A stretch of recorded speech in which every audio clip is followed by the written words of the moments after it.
জীবনের সবথেকে বড় সম্পদ হলো মানসিক শান্তি। আর সেটা তুমি হাজারো অর্থবিত্ত দিয়ে কিনতে পারবে না।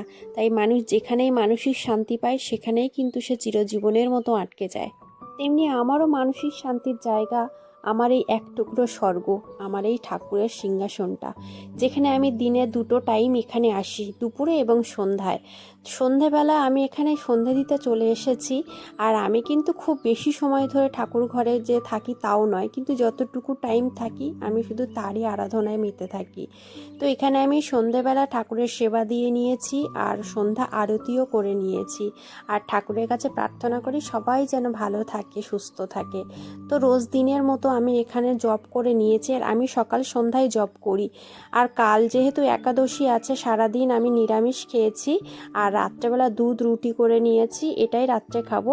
আর কালকে খাওয়ার জন্য সাবু ভিজিয়ে নিয়েছি আর ফলটাকে গুছিয়ে